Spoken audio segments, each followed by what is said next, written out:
विचार थे और डेमोक्रेसी के जो सिद्धांत है वो अपने आप क्लियर हो जाएंगे। बात समझ रहे हैं ना आप?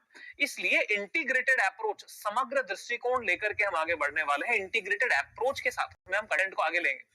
तो सिलेबस आप लोग क्योंकि बहुत सिंसियर स्टूडेंट्स हैं, आप लोगों को ऑब्वियसली सिलेबस पता ही है और ये पीडीएफ जो है ये आप लोगों को मिल ही जाएगा। यहां पे भी आप देखिए तो देखिए माफ कीजिएगा, लिबरलिज्म होता है उदारवाद।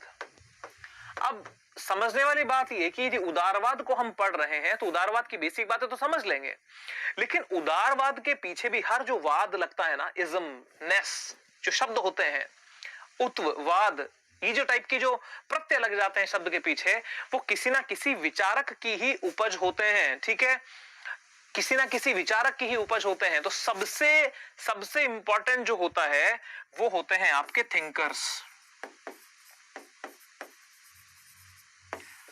ठीक है, जो विचारक होते हैं, विचारकों को ठीक से पढ़ना होगा। विचारक कौन कौन से? पाश्चात्य दार्शनिक विचारक, कहने का मतलब वेस्टर्न फिलोसोफर, पाश्चात्य हो गए, और भारतीय यानी इंडियन फिलोसोफर। तो आप लोग भी क्या चाहते हैं? आप लोग क्या चाहते हैं, कहां से शुरू किया जाए? थ्योरी पहले पढ़ोगे या थिंकर पहले पढ़ोगे?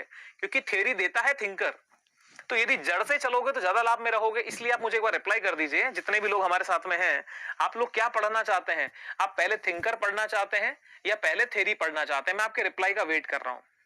तो एक बार मुझे बताइए कि आप थिंकर पढ़ने में खुश हैं या आप लोग थ्योरी पहले पढ़ना चाहते हैं?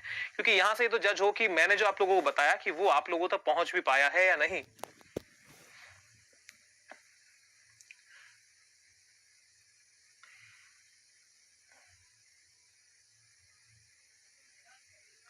बताइए फटाफट, क्या लगता है पहले क्या पढ़ना चाहते हैं आप? थिंकर पढ़ना चाहते हैं। अजीत कुमार रिप्लाई बिल्कुल परफेक्ट दिया है। तो सबसे पहले दोस्तों हम विचारक पढ़ेंगे। विचारकों में पहले हम पाश्चात्य राजनीतिक विचारक देखेंगे, उसके बाद में भारतीय राजनीतिक विचारक देखेंगे। अब बात क्या है कि जो यूनिट 1 आप लोग देख रहे हैं ना, इस यूनिट 1 में पॉलिटिकल थ्योरी की बात की गई है। पॉलिटिकल थ्योरी में क्या क्या चीजें आ गई? लिबरलिज्म, उदारवाद आ गया। इसके बाद में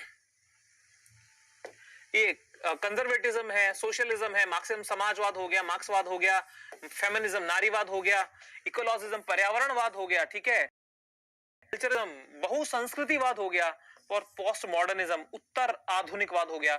इस प्रकार के जो ये सिद्धांत दिए गए हैं, ये सिद्धांत विचारों के बिना हम नहीं समझ सकते हैं। थ्योरी आपको पढ़नी ही पड़ेगी। सिलेबस आप लोगों को पता ही है। देखिए यूनिट 2, देखिए बहुत इंटरेस्टिंग बात आ गई। यूनिट 2 में क्या टॉपिक आया है सामने? देखिए पॉलिटिकल थॉट्स, राजनीतिक विचार। किस किस के? कन्फ्यूशियस, बहुत ही शानदार विचारक हैं, बहुत पुराने विचारक हैं। चाइनीज जो टच है आज वो इनकी विचारों से कहीं ना कहीं मिल जाएगा आपको। प्लेटो को आपको देखना पड़ेगा, एरिस्टोटल है मतलब अरस्तु है, इसके बाद में मैकियावेली, हॉब्स, लॉक, रूसो, तो ये तो नाम आप लोगों ने सुने ही है।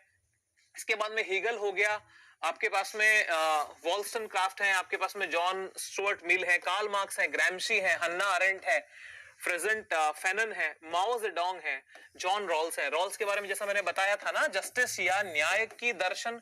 तो यहां से यदि हमने पढ़ लिया इन सब को, तो इन सब ने जो जो न्याय के बारे में कहा है, जो जो लोकतंत्र के बारे में कहा है, माओ जेडोंग का नाम जानते हैं क्या आप लोग?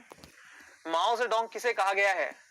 देखिए माओ जेडोंग या माओ त्से तुंग, ध्यान से सुन लीजिएगा, माओ जेडोंग और माओ त्से तुंग, जिसको हम माओवादी विचारधारा का जनक बोलते हैं ना, माओ जिसके विचार